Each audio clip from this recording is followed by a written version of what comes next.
Now, pro-Palestinian protesters on US college campuses, we talked about it earlier on, have been clashing with the police. The protests have become, a hot-button political issue. Major focus of the US papers today. Dipti is taking us through it. What have you found, Dipti? Well, tensions are indeed heating up on US campuses. The University of Texas, the University of Southern California, all becoming flashpoints in these month-long protests that have been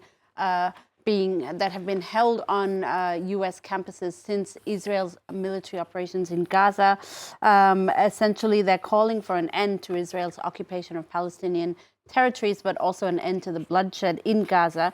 Jewish students say that they've been the victims of anti-Semitic hate in the midst of these pro-Palestinian protests, particularly by certain members or certain more radical protesters. At the University of Texas, meanwhile, around 20 students were arrested in clashes with police, with some of the protesters being pushed to the ground allegedly being pushed to the ground by police on bikes, in scenes that have drawn strong condemnation as well. There's an interesting opinion piece in the National Review. This is a conservative U.S. magazine in which this writer takes to task the encampments that have been set up, particularly on the campus grounds of Columbia University in New York, but this is also a bit popped up in other universities like Harvard.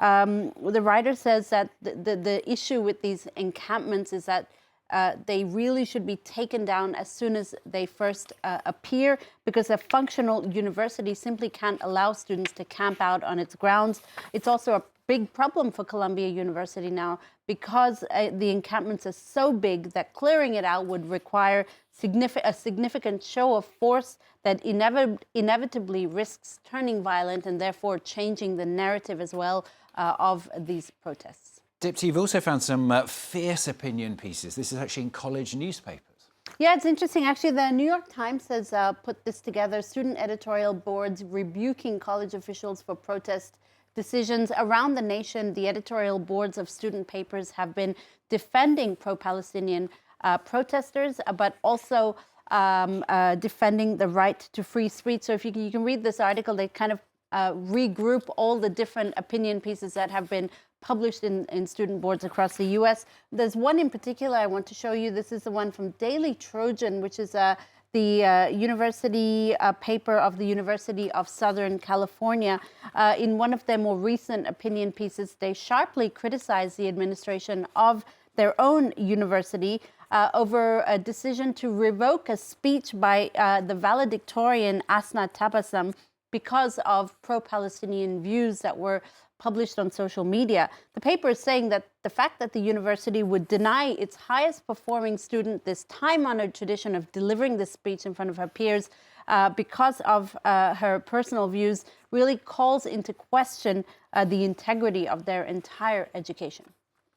Now, special day today. This Thursday marks 50 years of the Carnation Revolution in Portugal.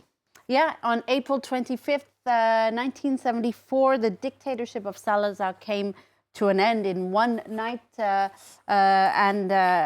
Thanks to this Carnation Revolution, the Portuguese military overthrew the regime. 50 years onwards, this is what we're looking at. This is a Portuguese daily paper, which is kind of taking a bittersweet approach to this celebration, saying 50 years on, the far right has once again popped up, or is once again gaining traction in Portuguese politics. Particularly, the far right made historic gains in recent parliamentary elections in the country.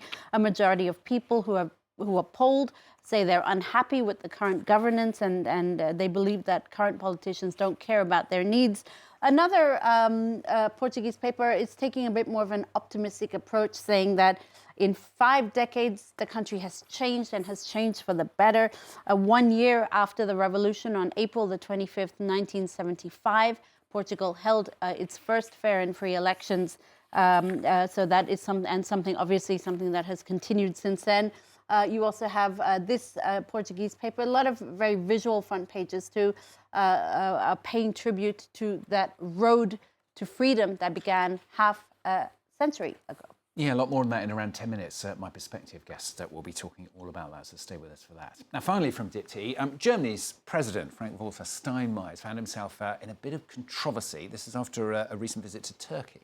Yeah, I'm sorry. The president wanting to honor Germany's 2.7 million Turkish migrant community thought it was somehow a good idea to travel to Turkey with a 60-kilogram kebab skewer, where he then proceeded to serve up kebabs at a reception in Istanbul.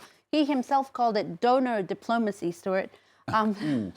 Turkish origin Germans obviously grilling him over what they see as a very offensive cliche. This is one tweet posted by a journalist who says, a Turkish-German scientist discovered the most effective COVID-19 vaccine. A Turkish-German movie maker was recently nominated for an Oscar. And the German president brings a donor kebab maker to Turkey.